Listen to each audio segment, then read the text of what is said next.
Hello everyone, welcome to this Despicable Maine special. I am Ethan Drake. In today's report, we address some of the known dirty tricks the state of Maine uses to enslave the people. So listen up. Chapter 7, Navigating Judge Misconduct. Judicial misconduct encompasses any transgression of the Maine Code of Judicial Conduct, spanning failure to perform duties impartially and diligently, lingering delays in court proceedings, involvement in cases with a conflict of interest, and any other behavior reflecting adversely on the judiciary's integrity. Excluded from judicial misconduct are rulings on law and facts, matters within trial court discretion, admissibility of evidence, decisions related to alimony, child support, custody, visitation rights, court-imposed sentences, and credibility assessments of witnesses. Today, Despicable Maine judges tell the stupid that they cannot get a court-appointed attorney if the district attorney is not asking for jail time. If you run into a judge that says this, file a complaint against them. How to file a complaint. Compose a letter to the committee or utilize the provided complaint form, ensuring your signature accompanies the submission.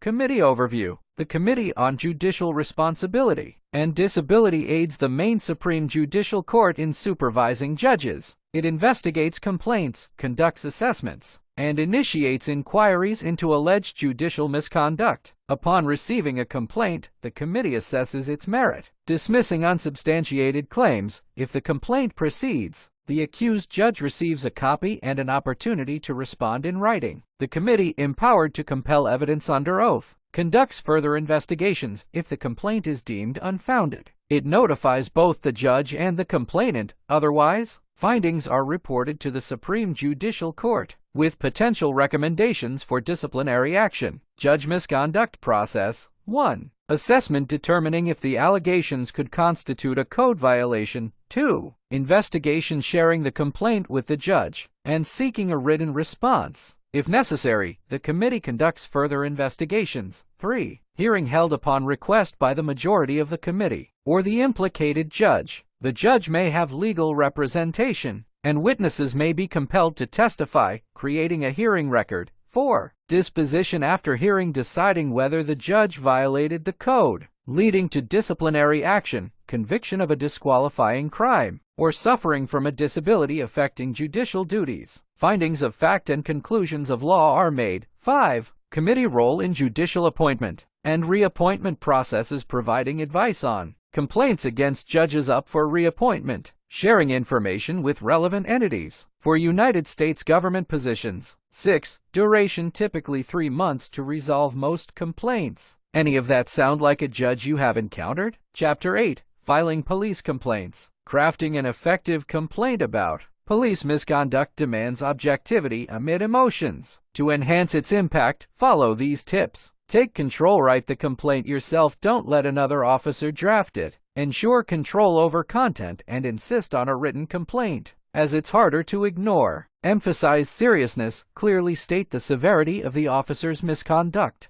and explicitly request a formal investigation. Follow deadlines. Be aware of filing deadlines. Provide good cause if delayed. Establish a pattern. State a pattern of wrongdoing if present to prevent dismissal as minor. Confirming witnesses. Have witnesses whose reports align with yours. Encourage them to write their accounts. Provide evidence. Submit evidence when requested. Obtaining a receipt to strengthen your case. Document and share. Keep copies secure and send one to a representative or politician. Adding pressure for proper consideration. To file a complaint, obtain a form from the police station. Bring a witness for professionalism and consider recording the interaction. Categories of misconduct include minor, general, and serious offenses. Focus on serious misconduct like excessive force, false arrest, or harassment. Specificity in complaints. Specify one class of wrongdoing to outline allegations and resist dismissal. Select applicable policy violations and list them boldly. Other misconduct includes abuse of process, misuse of authority, lack of manners or professionalism, neglect of duty, and retaliation. Highlight patterns of behavior and use certified mail for confirmation of receipt. Grievance process, intake level. Sergeant reviews to determine non-minor misconduct, dismisses trivial grievances. Informal investigation for minor misconduct.